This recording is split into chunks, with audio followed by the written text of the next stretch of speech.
Everyone, study with Monika में आपका स्वागत है। इस वीडियो में हम देखने वाले हैं 9th क्लास हिस्ट्री का जो हमारा सेकंड चैप्टर है उसका क्वेश्चन नंबर 6।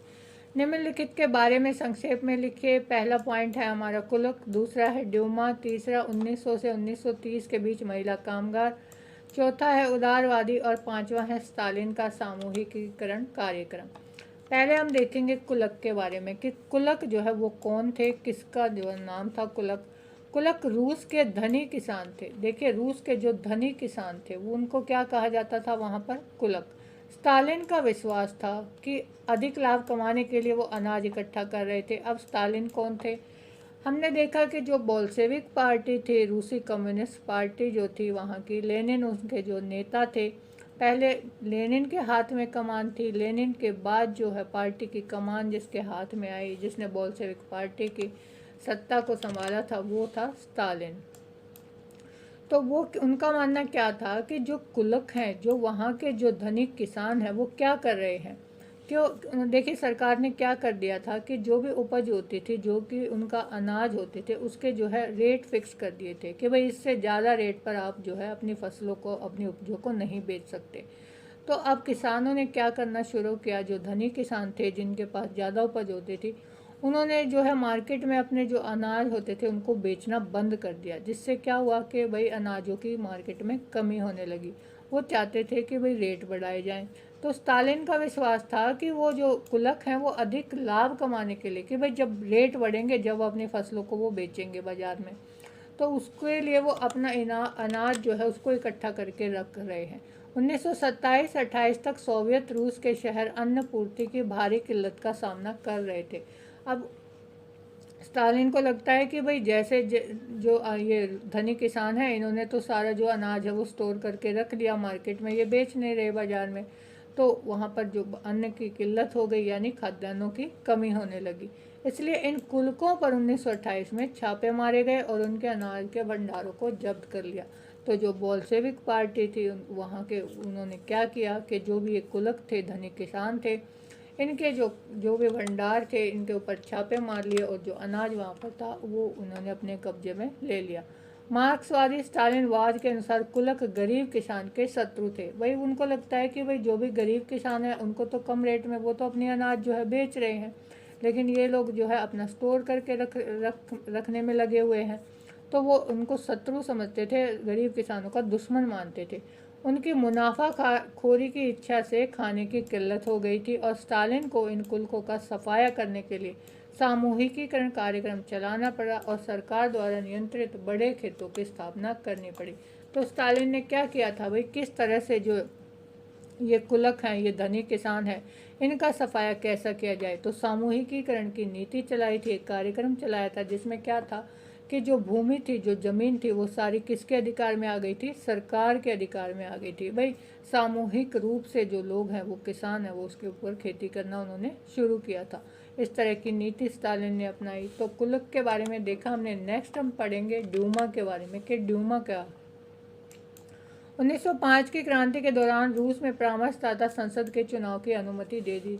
देखिए, जो रूस की जो में 1905 में जो क्रांति हुई, तो जो रूस का जार था, वहाँ का सम्राट था, उसने संसद के चुनाव के लिए अनुमति दी थी। और ये जो संसद थी एक परामर्शदात्री संस्था थी, इसी का नाम क्या था रूस में, ड्यूमा। ये किस लिए इसकी स्थापना की गई थी कि भाई ये जार को जो है शासन में, सत्ता में जो है परामर्श देगी, सलाह देगी कि भाई किस तरह से कार्य करना है। रूसी निर्वाचित परामर्शदाता संसद को क्या कहा गया, ड्यूमा। रूसी क्रांति के दबाव में 6 अगस्त 1905 को गठित यह संस्था प्रारंभ में परामर्शदात्री मानी गई थी और अक्टूबर घोषणा पत्र के में जार निकोलस द्वितीय ने इसे वैधानिक शक्तियां प्रदान की थी। देखिए, जो जार है वो खुश नहीं थे, वो ड्यूमा की स्थापना नहीं करना चाहते थे और कई बार ऐसा हुआ भी कि उन्होंने जो है ड्यूमा की बात नहीं भी मानी थी। जो पहली ड्यूमा थी उसको 75 दिन में समाप्त कर दिया था जार ने, और जो दूसरी ड्यूमा थी उसको 3 महीने में, और जो तीसरी ड्यूमा का उन्होंने जो है निर्माण किया, तो जो निर्वाचित की गई उसमें ज़्यादातर कौन लोग थे, उसमें लोग थे रूढ़िवादी लोग, जो जार के कहे अनुसार ही काम करते थे। तो ड्यूमा क्या है, ड्यूमा है रूस की परामर्शदात्री संसद। नेक्स्ट है 1900 से 1930 के बीच जो महिला कामगार थे, जो मजदूर श्रमिक थी महिलाएं, उनके बारे में हम देखेंगे। 1900 से 1930 के बीच महिला कामगार मजदूरों का 31% महिला मजदूर थी। वहाँ पर काम करने वाले जो लोग थे उनमें जो 31% मजदूर थे वो कौन थी? महिलाएं। किंतु उन्हें पुरुषों से कम मजदूरी मिलती थी। अधिकतर फैक्ट्रियों में उन्हें पुरुषों की मजदूरी का आधा या 3/4 ही दिया जाता था। इन्हीं कारणों के चलते उन्होंने विद्रोह में पुरुषों का साथ दिया। देखिए, जो महिलाएं थी उनसे काम करवाया जाता था फैक्ट्रियों में, लेकिन उनको वेतन बहुत कम दिया जाता था। पुरुषों की तुलना में उनको या तो आधा या 3/4 ही हिस्सा उनको मिलता था वेतन का। और जिससे क्या हुआ, जो महिलाएं थी उन्होंने विद्रोह में जो भी क्रांति हुई उसमें पुरुषों का साथ दिया। 22 फरवरी 1917 को फैक्ट्रियों में महिला कामगारों ने हड़ताल की। इसलिए इस दिन को क्या माना जाता है? 22 फरवरी का जो दिन है उसको अंतर्राष्ट्रीय महिला दिवस के नाम से भी मनाया जाता है। रूसी क्रांति के दौरान महिलाएं पुरुष क्रांतिकारियों को प्रेरित करती थी। मार्फा वसीलेफा नामक एक महिला श्रमिक ने अकेले ही हड़ताल की घोषणा की थी। देखिए, जो भी महिलाएं थी, श्रमिक थी, वो काम करती थी, लेकिन उनको जो है वेतन बहुत कम दिया जाता था। तो इससे जो है उनको भी गुस्सा आया, उन्होंने भी विद्रोह करना शुरू किया। और जो पुरुष क्रांतिकारी थे उनका वो साथ देती थी। एक महिला श्रमिक थी जिसने अकेले ही हड़ताल की जो है घोषणा कर दी थी। उसने ये भी नहीं सोचा कि कोई उसके साथ है या नहीं, अकेले ही उसने जो है मजदूर जो वर्ग था उसमें उसने अपनी घोषणा की हड़ताल की घोषणा की थी। मार्फा वासीलेफा उनका नाम था। जब मालिकों ने उसके पास डबल रोटी का टुकड़ा भेजा तो उसने ले लिया। यानी उसको जब खाने के लिए सामान दिया गया, जब उसने हड़ताल की तो उसने वो तो ले लिया, लेकिन काम पर वापस जाने से मना कर दिया कि भाई उसने अपनी हड़ताल जारी रखी। उसने कहा कि वो काम पर वापस नहीं जाएंगी। क्यों? क्योंकि ऐसा नहीं हो सकता कि सिर्फ मेरा पेट भरा रहे और बाकी सब भूखे रहे। यानी जो मालिक थे वो उसको रिश्वत देने की कोशिश कर रहे थे। तो उसने कहा कि वो अपनी हड़ताल जारी रखेंगी, काम पर वापस नहीं जाएंगी। क्यों? क्योंकि वो महिलाओं के अधिकारों के लिए लड़ रही थी। नेक्स्ट हम देखते हैं कि उदारवादी कौन थे। उदारवादी रूस के सामाजिक बदलाव के पक्षधर थे। देखिए, रूस में हम देखते हैं कि 3 समूह हमें देखने को मिले। एक उदारवादी थे, एक रेडिकल समूह था, एक रूढ़िवादी थे। तो जो उदारवादी थे वो सामाजिक बदलाव के पक्षधर थे। वे चाहते थे कि राष्ट्र जो है धर्म निरपेक्ष हो, यानी सभी धर्मों का सम्मान किया जाए। जो भी उदारवादी व्यक्ति थे वहाँ के, वो क्या चाहते थे कि भाई राष्ट्र जो है धर्म निरपेक्ष हो, कि भाई सभी धर्मों का सम्मान दिया जाए। ये नहीं कि जो चर्च के सदस्य हैं, यहाँ के जो कुलीन वर्ग हैं, सिर्फ उन्हीं को विशेष अधिकार दिए जाए, बाकी जो किसान मजदूर हैं उनका शोषण किया जाता था। तो वो चाहते थे कि सभी धर्मों का सम्मान हो, सिर्फ चर्च के जो लोग हैं उन्हीं को ज़्यादा विशेष सुविधाएं जो है वो ना दी जाएं।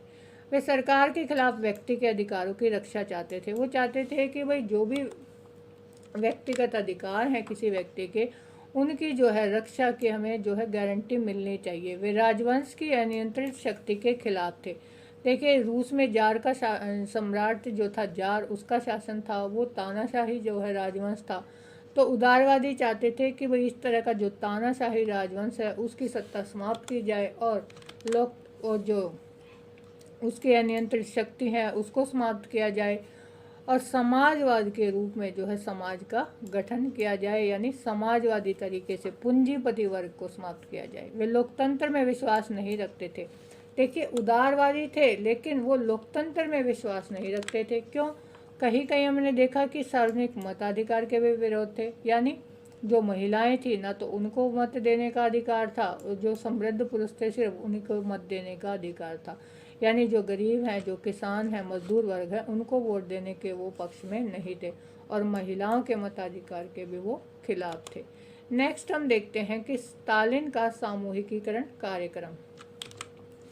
सभी किसानों को सामूहिक खेती में काम करने का आदेश दिया गया। अब जो स्टालिन का सामूहिकीकरण कार्यक्रम था वो उसने क्यों चलाया था? अभी अभी हमने देखा था, अपने फर्स्ट पार्ट में कुलक वाला जब हमने पढ़ा कि जो कुलक थे उन्होंने जो अनाज है वो इकट्ठा करके रख लिया था, वो मार्केट में नहीं बेच रहे थे, खाद्यान्नों की कमी हो गई थी। तो क्या किया स्टालिन ने कि सामूहिकीकरण का जो कार्यक्रम था वो चलाया कि जो ज़मीन है वो अब सरकार के जो है अधिकार में आ गई थी। अब जो सब लोग थे, जो भी किसान थे, उनको सबको जो है एक जगह पर अपना, ये नहीं था कि भाई खेत जो है बांट दिए गए थे, सबको सामूहिक रूप से वहाँ पर खेती करनी पड़ती थी। अधिकतर जमीन और साजो सामान सामूहिक खेतों के स्वामित्व में सौंप दिए गए। सामूहिकीकरण के बाद भी उत्पादन में वृद्धि नहीं हुई, लेकिन नतीजा क्या हुआ? उसने क्यों किया था सामूहिकीकरण? कि वही जिस तरह से जो अनाज की कमी हो गई है उसको पूरा किया जाए। लेकिन उसके बाद भी जो रिजल्ट थे वो पॉजिटिव नहीं नज़र आए। उत्पादन में वृद्धि नहीं हुई, बल्कि 1930 के खराब फसल के पश्चात सोवियत इतिहास का बड़ा अकाल पड़ा। उसी समय पर क्या हुआ, एक बहुत बड़ा जो है 1930 के बाद हमने देखा कि फसल खराब हो गई थी और अकाल पड़ा था, जिससे 40 लाख से अधिक लोग जो है वो उसमें मारे गए थे।